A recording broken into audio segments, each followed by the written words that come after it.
Deuteronomy chapter 24 for this evening's class. Okay. And as always, we're going to start at verse 1. All right, we're going to start at verse 1. So Deuteronomy chapter 24, verse 1. When a man have taken a wife and married her, and it come to pass that she find no favor in his eyes, because he have found some uncleanness in her, then let him write her a bill of divorcement and give it in her hand and send her out of his house. And when she is departed out of his house, she may go and be another man's wife. Right? So starting with the first two, we're not going to go into all the marriage stuff, okay? But we'll still dab with this, okay? So the man have taken a wife, all right? That is the basis of marriage, okay? You cannot, people try to do all this union stuff and marriage stuff. No, in the Bible, man, woman, okay? So a man have taken a wife and married her, okay? Now, this we're going to see is not just, oh, you my wife, you my husband, because we just said no. You're going to see it's dealing with a contract, okay? And married her, and it come to pass that she find no favor in his eyes. Okay, so he married her, and now you don't find she don't find no favor in his eyes. So he don't have the same I guess delight, love, or whatever he had. He said because what? Because he had found some cleanness in her. Okay, it's not just well, she was nice for the moment, but I want something else. I want something new. That wasn't the basis of this. Okay, this is saying final favor in his eyes because was explaining why she find no more favor because he had found some uncleanliness in her, right? Not because she gained a little weight, not because she's not didn't support your idea of something, not all these things, okay? It was you found some uncleanness in her. And this is the big debate, beloved. What counts as uncleanness in her? Okay. That's going to be the big thing. What counts as uncleanness in her? And it don't always give like detail, don't give like a list of uncleanness you can find in her. The only thing that we have that gives details of like sexual immortality and stuff, immortality, um, immoral sexual behaviors will be like that Deuteronomy 19? No, no, not Deuteronomy 19. Oh, and I say this chapter all the time. So get it now. No, that's not.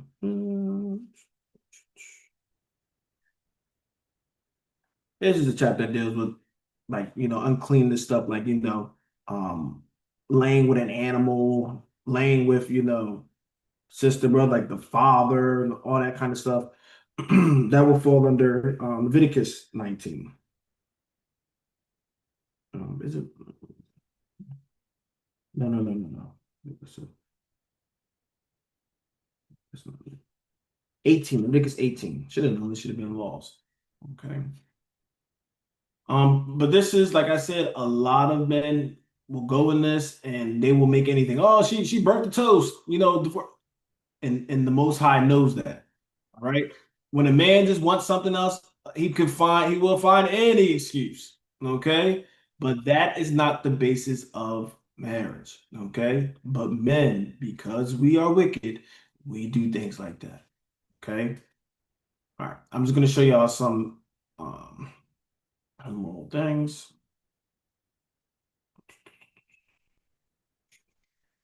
Right. This is some example of things, right? Uh You can uncover the nakedness of near of kin, right? The nakedness of thy father, nakedness of thy mother, right? Those kind of things. Let me get some other ones. It just talks about you can't be messing with your mother-in-law, sister-in-law, that y'all can't be sleeping with each other, can't be sleeping with your aunt, those kind of things. Uh,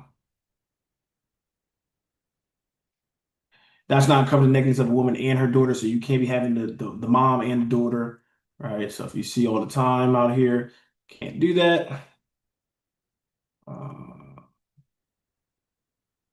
There's one with animals. I just wanted to find that one for you. Oh, thou shalt not lie with mankind is with womankind is abomination. So when you got like man and man and woman, woman, no, that wouldn't be a marriage. It's abomination. That's how the Bible describes it. Neither shalt thou lie with any beast to defile thyself therewith. Neither shall any woman stand before a beast to lie down. It is confusion. That is confusion. All right. So, like I said, it's a lot more things, beloved, but those, to my understanding, will probably fall into more of like certain uncleanness. Okay, that will fall more into something where she will probably do favor because remember, we supposed to be marrying righteous women. Okay, Israel women supposed to be righteous, the men supposed to be righteous. So the uncleanness you see is not that, oh, I'm feeling this way or I'm you lust for something. No. If it's uncleanness, my view on her changed, right? It's supposed to be because the uncleanness in her. Okay. So it should be something that's probably conflicting with what the scripture. She's fallen out of line of those things. Right. So it has to be something I believe more profane. Okay. And just because a sister's sin, all right, he trying to throw a divorce, kick you out. No, that brother's just trying to find a reason to get you out. Okay. And if he does it on those kind of terms, he is off, he is wrong. Okay. So, all right, but let's say whatever that uncleanness is, okay. If he found it and he says what? Now you have to what? Then let him write a bill of divorcement. Okay.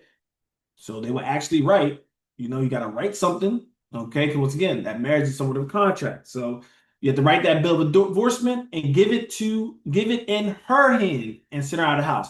All right, you can't give it to this one. No, you got to give it to her. Okay, this will be her proof. Let her know that nope, he terminated the contract. I am no longer bound to him. Okay, that's what this thing is showing. Now we go to verse 2. And when she is departed out of his house, she may go and be another man's wife. Okay. Why? Because she is no longer under that what? Obligation or that contract with the husband because he gave the bill of divorcement and freed her. All right. So this has happened. There is an example of somebody just leaving and doing this. If they didn't get the man's bill, she's just committed adultery out there. Okay. But divorcing and now she's free, and now she does that. No.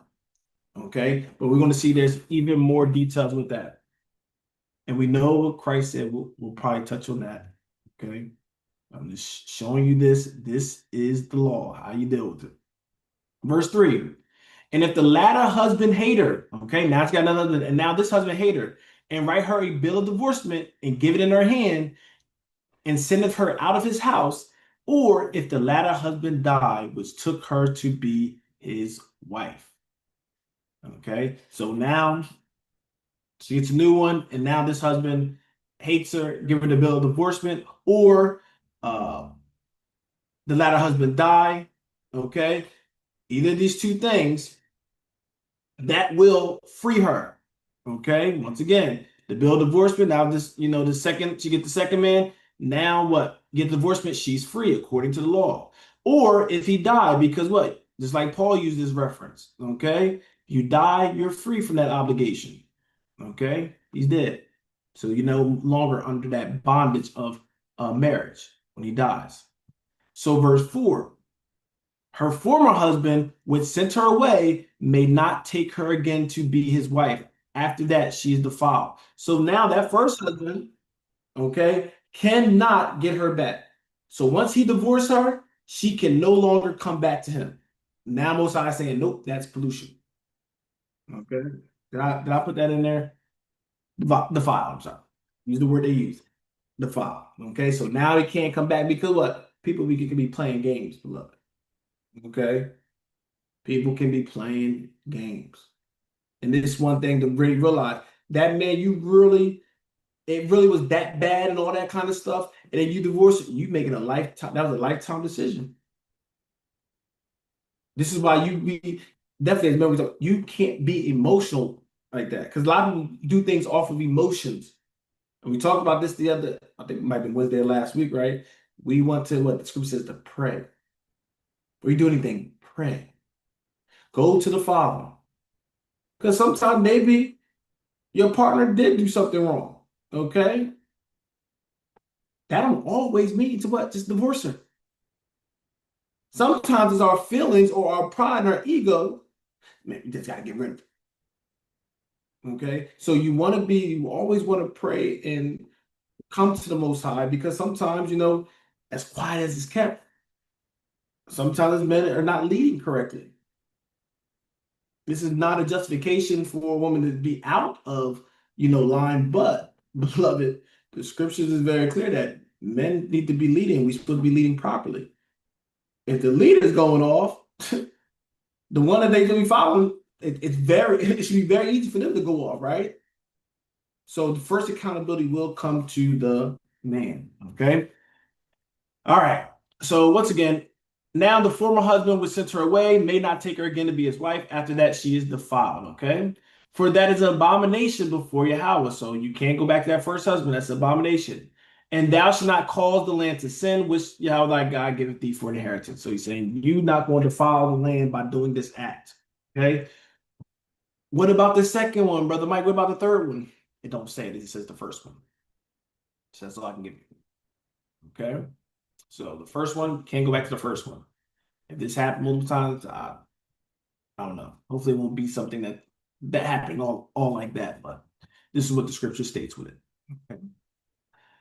All right. Matter of fact, let's go. Let's go to the account.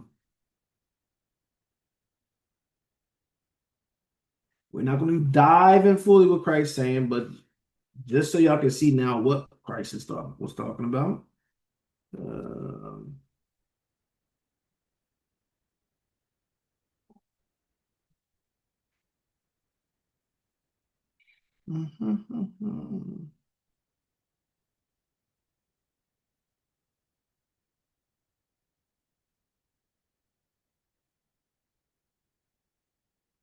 All right, let's go to Matthew 5 and verse 31.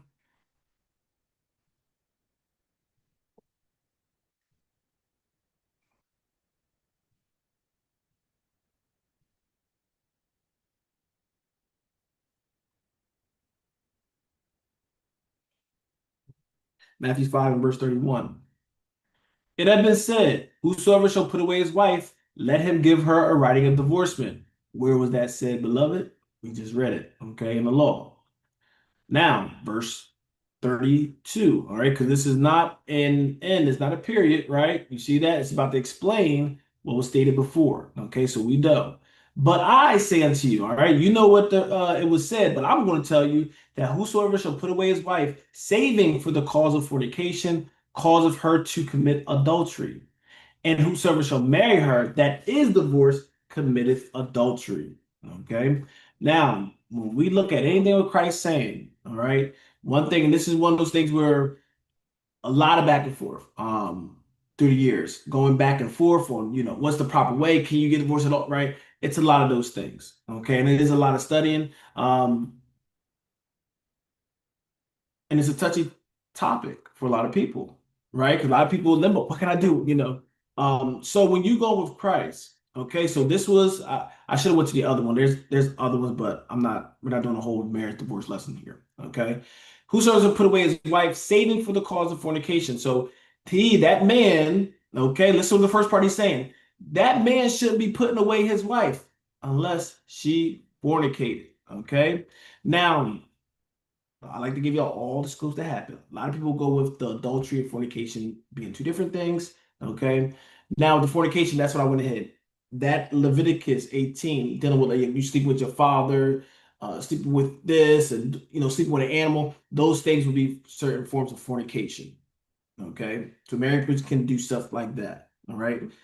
So he said, unless they're doing some fornication, you should not put them away. This is how this one's reading. Okay. Whosoever shall put away his wife, saving, all right, for the cause of fornication, except she fornicated, causeth her to commit adultery. Listen to what they're saying. You caused her to commit adultery when you what? Put her away for something outside of this fornication. That's what he's talking about. Not destroying the law. He's telling you, no, because a lot of people were doing what, beloved? They'll get upset. I'll tell you, some men, if we filled up with lust, you see that other woman, and guess what you want to do? Now I'm about to go and do this over here, you know. Now I'm treating her bad. That's what a big sign to I start treating her bad, right? Because I want to be with this. I'm desiring this. Okay. And sometimes we can push our partners out. Okay. We can push them away. I'm not saying cause them to commit things, but that fault is not just them.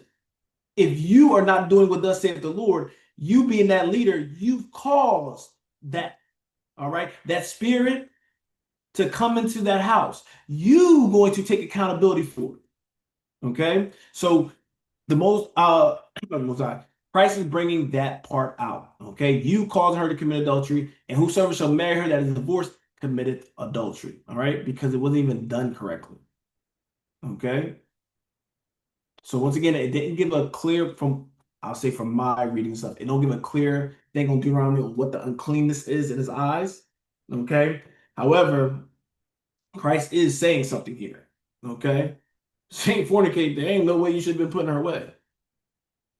Okay, and I hate to throw a lot of stuff out there, but I'm just going to throw things out there as well, beloved. Putting away, okay, you'll have people arguing to put away and divorce. Okay, when we go back to Deuteronomy, I'm just going to show you this real quick, right? You need to give her that bill of divorcement, then you can send her out of the house, and now she'll be somebody else. You just can't put her away as in, oh, well, you know, I'm not going to deal with you, blah. You have to divorce her, all right? If that person don't get divorced, y'all are still contractually together, okay? So it's not just putting away, it's that doing with that bill divorcement. Now, with the putting away, with some passages, it could be dealing with simultaneously. That's what some people argue. The putting away is they didn't divorce them, they just put her out and they start dealing with this other person, right? Some people say no, the put away is divorce. So those are the two angles where people look at. But let's keep going. Verse 33. Again, no, I'm sorry. Oh, yeah, he started to go to something else. Okay. So this is something, once again, that's not the best one. I'm looking for the one. I used to know all these by heart. I used to deal with this all the time. It might be night. Let me see. I'm looking at the TV. Look for the one that says not so from the beginning. Yes. Let's go to Matthew 19. I'm sorry, beloved. Let's go to 19. And remember, a lot of times with Christ, a lot of times he tightens up things. He's not there to destroy the law, all right? But what are you doing? He's tightening it up.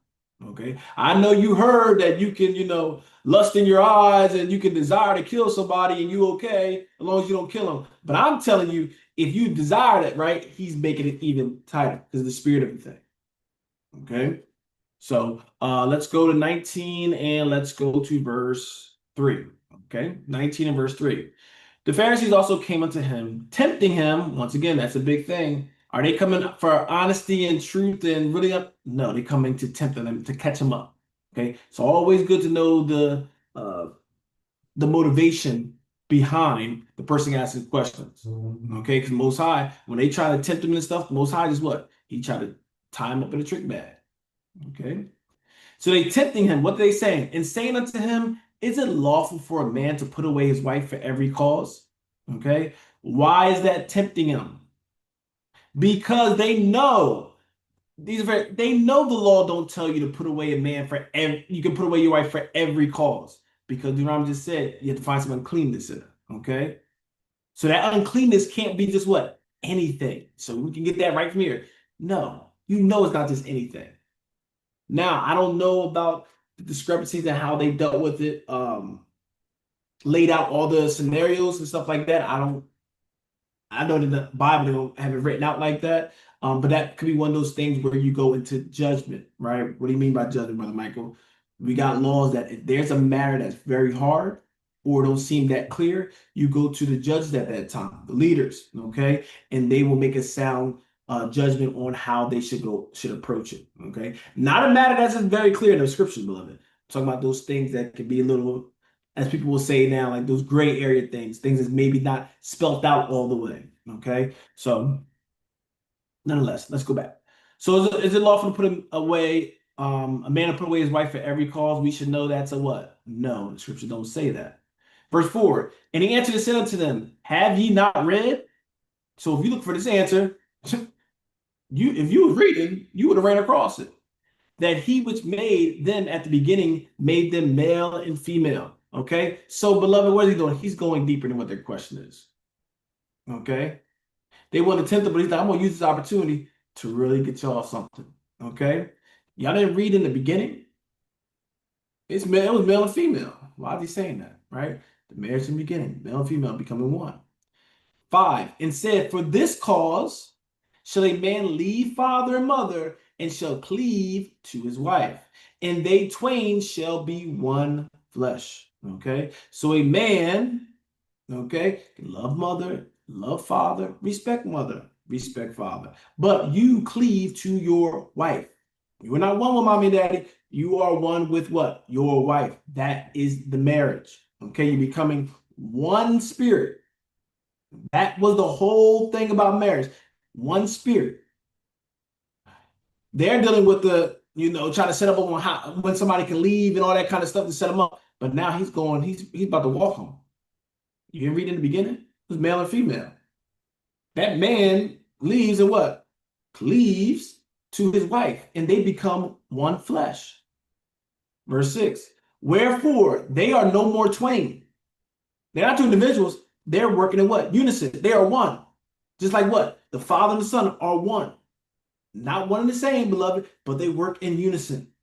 We are supposed to be one with Christ, one with God, right? So this is how they're supposed to be, a man and his wife. Wherefore there are no more twain, but one flesh.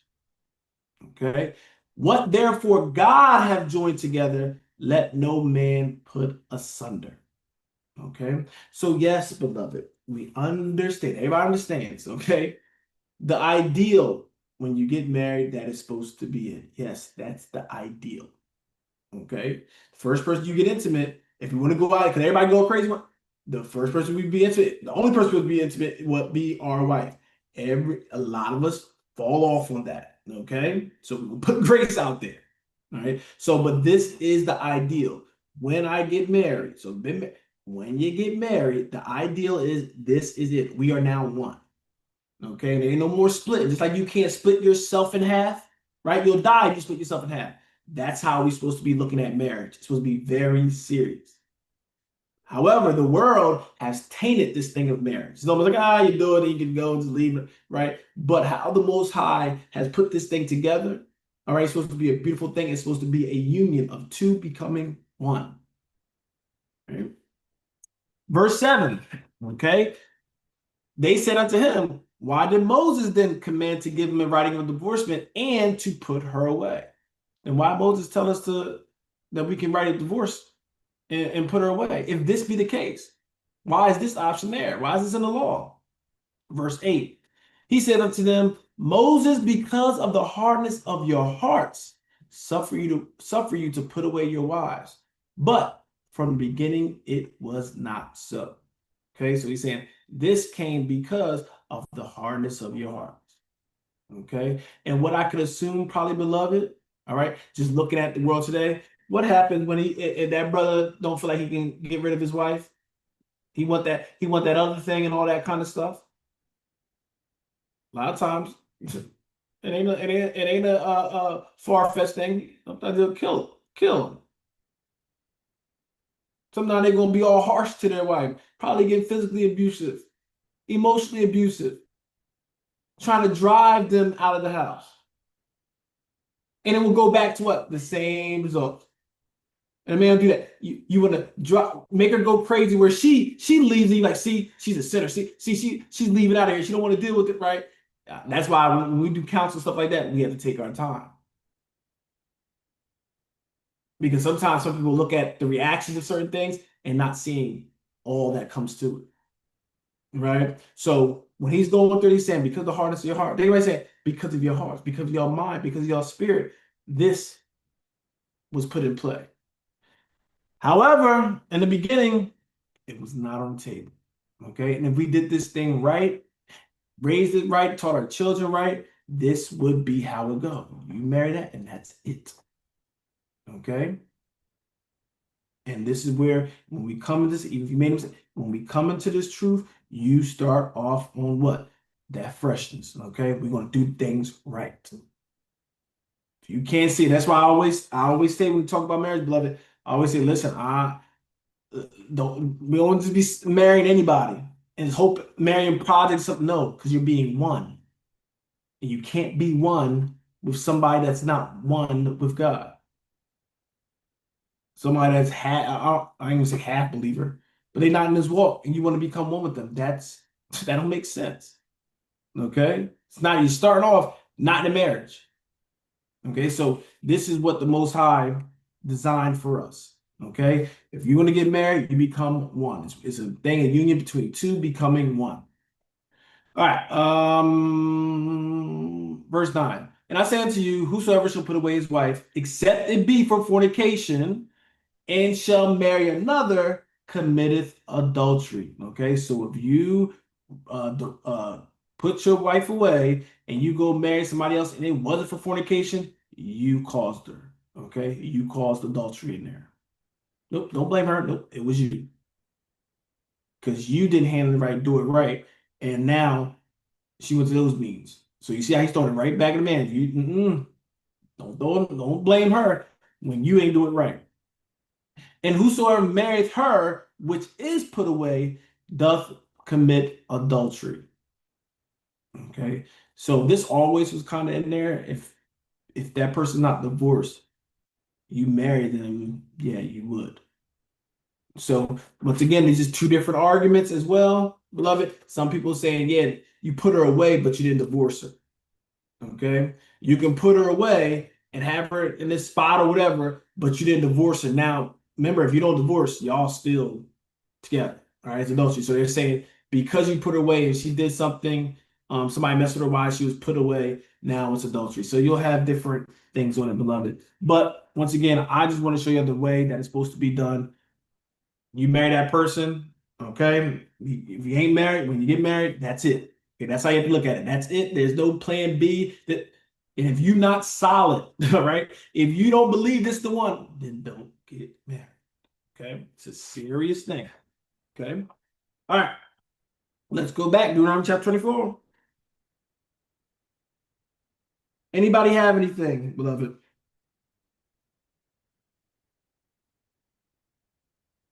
So I ain't gonna go through all scripture with marriage and divorce stuff. That's not what today's about.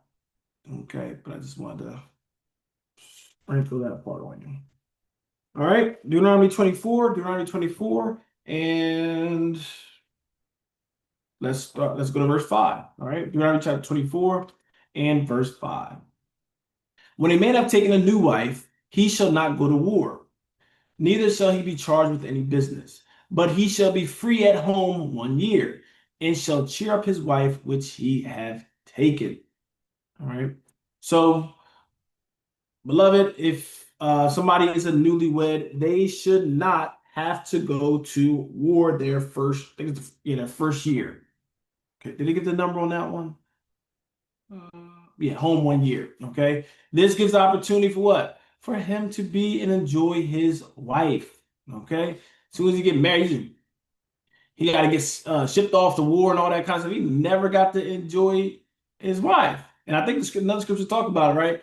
You get married and somebody else enjoy your wife. You get a new house and somebody else enjoys it, right? So no, enjoy. Don't put no obligation on that brother to go and do that. If it's a war will be there, okay? But let that brother enjoy his wife, okay? And ladies, look at the Most High thinking about y'all, because you got some brothers that they about. Now I'm gonna go. I'm gonna fight. I want to help. And that can be, admirable, or you can admonish that, right? That you want to protect all those kind of things. But the Most High is saying, no, you have an obligation.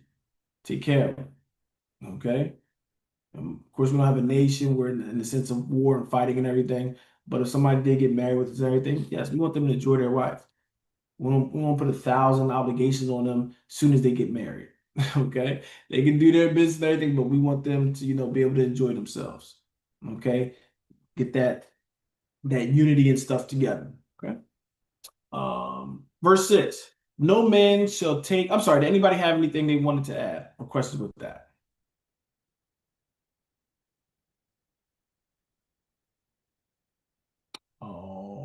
right. Verse 6. No man shall take the no man shall take the neither or the upper millstone to pledge, for he taketh a man's life to pledge. Oh man, I think it's like like dealing with loans.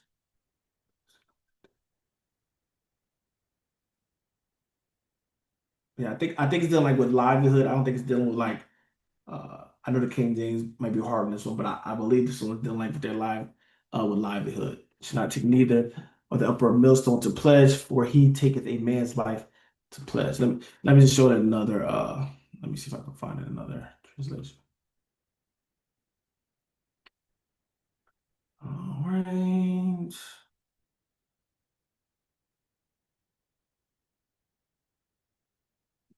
Yeah, it probably still won't get too clear for y'all.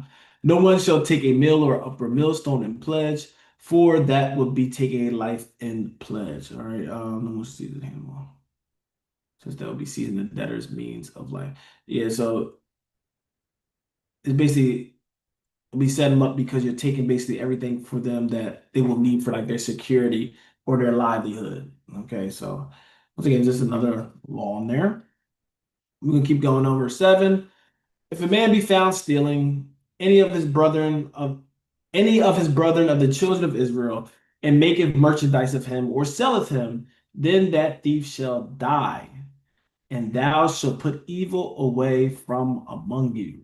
Okay, so once again, you cannot be stealing your brothers and your sisters and trying to sell them. All right, making merchandise of them. Okay, and this is what you get caught doing that, then that thief shall die.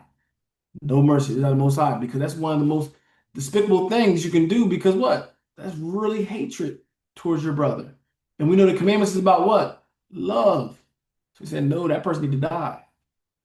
Okay. Can't even see you can't even see your brother like that. And we see our forefathers started that, right? Putting Joseph in bondage and stuff like that, selling them off. Okay. See that law definitely came to life. So no, you cannot do that. Okay, no matter how much your brother and sister might know you, you cannot sell them. Love it. All right. Verse 8. Take heed in the plague of leprosy, that thou observe diligently and do according to all the priests, the Levites shall teach you, as I command them, so shall ye observe to do. Okay? So not gonna do it now, beloved, but we ran through some of them. Okay, there's laws dealing with leprosy, right? So there's not just one thing that you do when somebody gets leprosy. They have to go and examine. So one of the priest's job, right? Not just you want to pray for somebody, you're reading something. No, they almost be like doctors and examiners. They will go and see if this is a clean leprosy, all right, or if this is one where nah, you got to be removed from the camp. It's contagious leprosy, okay? So they will go and look at it. You also, according to what the case is, they will have sacrifices that you got to do. I think it's with leprosy. I think it's dealing with a bird. Uh, Forgot exactly how. Oh man, but I think you have to kill like a bird or something, and everything to basically get cleansed from it. So that's why he's saying do what the Levites tell you. They have the law dealing with it, but he does break it down in scripture as well. Let me see if I can find it real quick. Uh,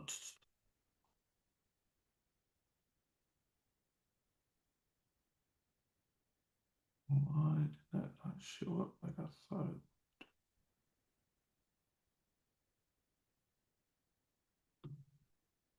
Maybe it's it might be leper. Let me see.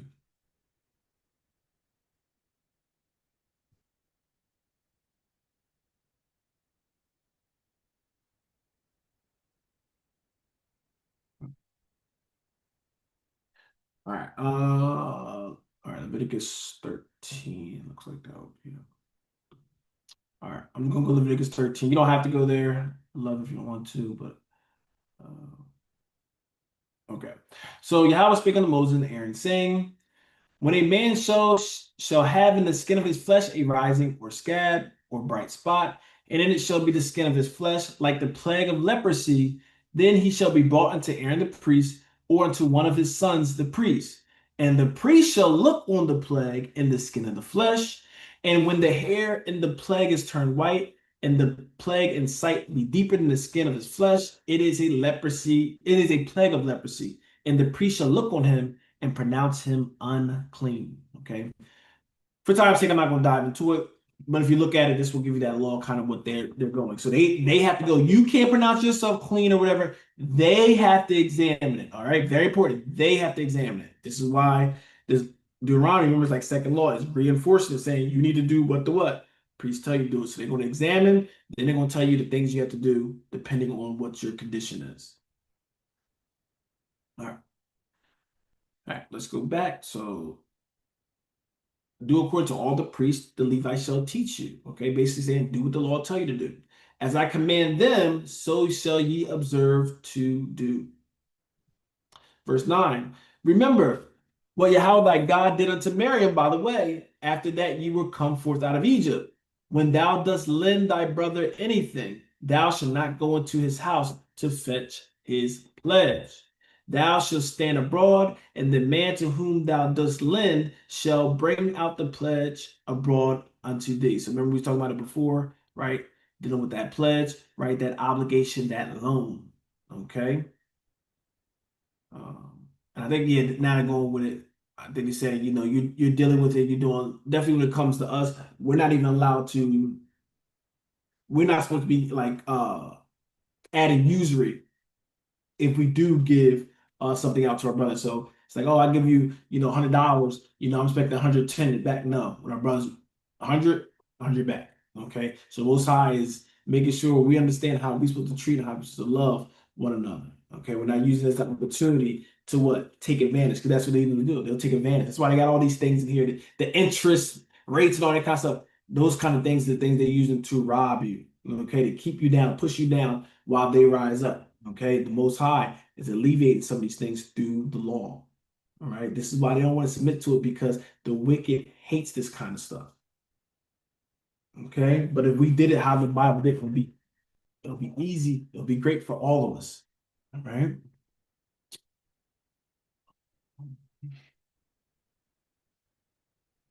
Verse verse 11. I'm just gonna start 11. Thou shalt stand abroad, and the man to whom thou dost lend shall bring out the pledge abroad unto thee. And if the man be poor, thou shalt not sleep with his pledge. In any case, thou shalt deliver him the pledge again with the sun when the sun goeth down, that he may sleep in his own raiment, and bless thee, and it shall be righteous unto thee before Yahweh thy God. So we know about, and we read that last week, week before, right? About how you deal also with somebody in need, right? It talks about how you don't withhold money from them. Like if you said, I'm going to pay you today for doing this service, right? You pay them that day. You don't want to withhold that money, and they need that stuff, and then they cry to the Most High. The Most High saying, now I got to deal with you, okay? Because they had needed that. So same thing. He's just teaching us how we ought to deal with each other, even on a what? A financial level. Okay. Because a lot of these things, beloved, brings in a lot of tension, right? There's some people that don't speak to people to this day because of what? Nah, they owe me some money. They ain't give my money right. Or you looking at your brother's side out. They stole me money. All that. They over there buying McDonald's. They still owe me, right? Doing all that. Okay. That's causing what? That's causing friction in the spirit. Right. So there's laws and stuff, once again, to teach us how to deal. All right. So once again, when we dealing with the laws, it's giving us that surface aspect. But when we dive into it and really start to live this thing, all right, it's going to open up into, even greater things. Okay. But yes, if it's going to rock your spirit with certain things, beloved, you take the precautions till you get to that, that level. Right? All right. But both ways, beloved. It's good. It's a blessing for us to be able to lend to our brothers and sisters. It's also, we want to be mindful not to take advantage of our brothers and sisters. Okay, you find out somebody's a millionaire in the body, and now you think that's your ticket to get everything you want. No, you don't want to take advantage of your brothers and sisters like that. Okay, so it got both sides, beloved. All right, the Most High is balanced. You're gonna make sure both sides is doing right. All right, verse 14. Thou shalt not oppress an hired servant that is poor and needy, whether it be of thy brethren or of the stranger that are in the land within thy gates. Okay, so I'm glad we waited, right? Could have shot the gun with the, yeah, it says our brother, don't treat our brother like that, but the strangers and the wicked people, we can do like what? Beloved, stop it. Okay. Most Zions is having us, deal good with our brothers and all the heathens. We're gonna treat them bad and we can do all this evil stuff to them. That was the plan. Okay. All right. So we see this. Thou shalt not oppress a hired servant. So if you hire them, they under your what do you call them? An employee, as we'll say now. Employee of yours, he's poor and needy, he's in need, whether he be of thy brother. So sometimes we can hire our brother that works for us, our sister that work for us, no problem with that. Okay. Or of the stranger that are in the land within thy gates. All right. So this is talking about the stranger that's dwelling with us. Okay, they're within our gates. At his day thou shalt give him his hire, neither shall the sun go down upon it. Okay, so when he's done the service and everything, you give him what he is owed. For he is poor and set his heart upon it. He don't got some people, some of us live what that paycheck. We need that paycheck. You can't hold that paycheck from us because now we're gonna not be able to afford the things we have. So the Most High is saying, nah, you can't hold stuff like that back.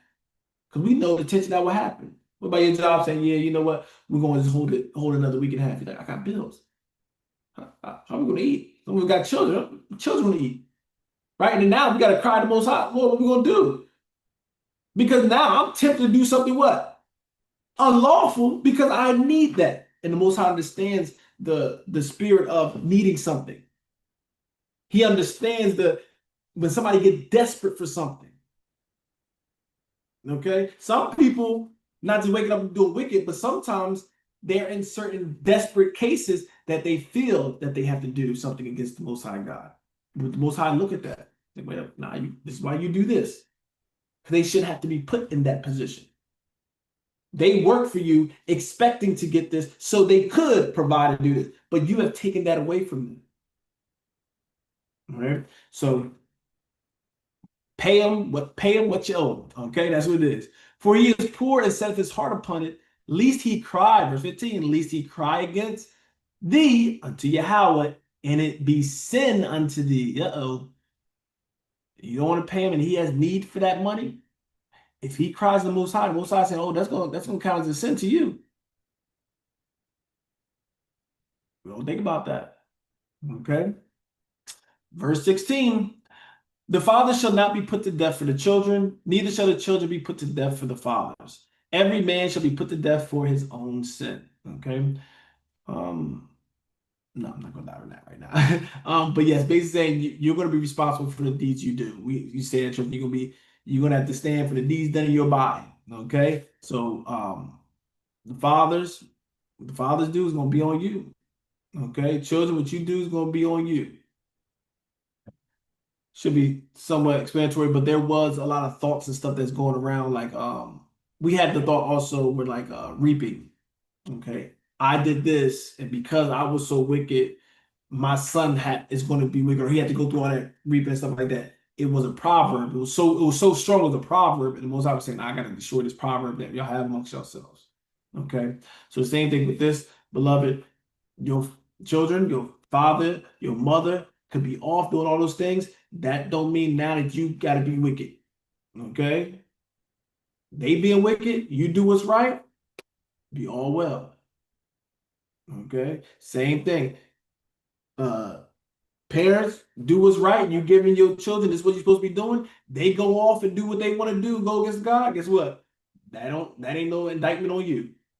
All right. Some people think that. Oh, the children act up and everything. That means it was the parents. Some of the parents said, no, beloved, free will and that choice. You do it. Okay. All right, let's keep going. 17, thou shalt not pervert the judgment of the stranger, nor of the fatherless, nor take a widow's raiment to pledge. All right. Our judgment is supposed to be pure. We're not supposed to have this. We're talking about respect of persons. We're not supposed to be perverting judgment. Okay. Oh, this is my brother Floyd. is bringing a matter to me, and then we got this stranger coming up. I'm going to favor Brother Floyd because he's my brother, even though he's wrong in the situation. That's the stuff that he's saying. No, you can't do that. All right. Or taking advantage of the fatherless. All right. Because there's a lot of cowards out there. Oh, the father ain't around now. I'm going to act like this and this and that. Or do the same thing when the sisters don't have a husband around or something like that. You don't got that voice or whatever. So you'll see certain people treat them bad. You would talk to them if the husband was right there. You would talk to them if their brother was right there, right? So even in this society, we see the fatherless. Sometimes they have a father. People will take advantage of that. Okay, but not in the house of God. Okay, we do not take advantage of no situation like that. We are actually directed to do opposite. We are actually directed to what? Take care of them. Why the Most High to spell this out? Because this is exactly what people do. Exactly what people do. They will take advantage of these situations. And that's why he's putting it right in these laws. So we have no excuse. I'm sorry, I did not ask anybody. Did y'all have anything? I'm going through this. And I didn't even throw it out there. Y'all good, y'all good. All right, let's keep going. Verse 17, 18. All right. But thou shalt remember, because there's a continuation. You see the colon there. So it's going to be kind of going into what 17 was talking about. But thou shalt remember that thou was a bondman in Egypt, and Yahweh thy God redeemed thee thence. Wherefore I command thee to do this thing. All right. I'm telling you to make sure you being fair and everything, because this is what you've been through. And it's a big thing, beloved. We be forgetting what we went through. We be forgetting how we was mistreated and we hated that, or the church did this to us. And then sometimes we'll come and we will do the same thing we said we despise. All right. So the Most High sometimes reminds, like, listen, remember using this position. So the Egypt, remember, don't be treating Egyptians bad. Remember you was service to them, right? Don't forget, beloved, where you come from. Don't forget the hurt and pain that you might have been caused. Some of those things is to be a reminder so you do not continue that behavior. Okay, you do not keep that generational curse. All right, so don't just forget all those things. Use that experience to make sure we do what the Most High says. Okay, verse 19. If I got anything, we'll keep going. When thou cuttest down thy harvest in the field, and hast forgot a sheaf in the field, thou shalt not go again to fetch it. It shall be for the stranger, for the fatherless, and for the widow, that Yahweh thy God may bless thee in all the work of thy hand. Okay. Remember, we got a story, all right, that dealing with Ruth and everything, right? This is one of the things they exercise. One of the things like gleaning after, after you go and glean for the corn and stuff. So they will go out there and they'll have people that reap it, right? They'll grab the corn and everything and give it to the boss or whoever owns it. There will be times where they'll miss certain things, where they don't gather. He said, don't grab every single thing. You got a big old field, a mile field, right? You grab a lot because that is your harvest. You did do that, but don't grab every single thing. Leave some for people that are in need, that may be hungry. Okay, so this is where the Most High put in us that we take care and we think about one another. Okay, so once again, this is where he's getting to leave it there. There might be some strangers that might not be, um, at a place where they can, take care. They need a little bit of help. Okay, the fatherless, the widow. Those are, and he's using those examples because those are usually the ones that's neglected by societies. Okay, the ones that are looked over by society. The Most High has put laws there to make us conscious of them. Okay, and conscious of our duty to take care of. And I'm not taking care of like, oh, they might be take care of as in we supposed to be looking out for one another, beloved. Okay? And if we all looking out for one another, it'll be a beautiful thing. We'll all elevate and rise. But once again, this is part of the scriptures. This is the law that people are trying to destroy. Look how beautiful this thing is. Okay? Let's keep going. Verse 20. When thou beatest thine olive tree, thou shalt not go over the boughs again. It shall be for the stranger of the fatherless. I'm sorry, it should be for the stranger, for the fatherless, and for the widow. So the same thing with the olive tree. Don't take all of it out. I believe this is like you get the you can like press it. Once again, I don't know exactly how you do it, right? Because we just buy things in the bottle, but like with Virgin, it's usually saying like the first press, the first squeeze, like when you get the olives, that's that first one. So if you see like Virgin, X Virgin, that's what it's saying. But you can like squeeze it more than once, still get olive oil, but the Virgin one is saying that first press. Okay, so most time, if it's in that same situation how they do it, then he's just saying, don't keep squeezing where there's nothing left and nobody else can benefit. Basically, get your due, get what you labor for, right? But also, save some of the crumbs, whatever, for people that desire or need it. All right. Verse 21. When thou gatherest the grapes of thy vineyards, thou shalt not glean it afterwards. It shall be for the stranger, for the fatherless, and for the widow. And thou shalt remember that thou wast a bondman in the land of Egypt. Therefore, I command thee to do this thing. Okay. So he said, I want you to remember where you was at. Remember, you was crying out to me, right? Because what did we do? We was crying. And the same way he's saying this, at least they be in need and they cried to me to be sent to you. He's related because we was in that same situation. We cried to God and we made it to what? Be a sin to Egypt, right? And they got the wrath. Don't y'all fall into the same thing. Okay. Take care of them. Right. So if you don't want to look out for your brothers and sisters when they in certain situations, beloved, then you don't want the word of God. All right. You don't want to deal with the God we serve because it's about loving one another. All right. Anybody have anything? Questions, comments? We'll close it out. All right. To our family on YouTube, we say happy Sabbath. We say Shalom, which means peace, and Yahweh, which means we love you all. To our on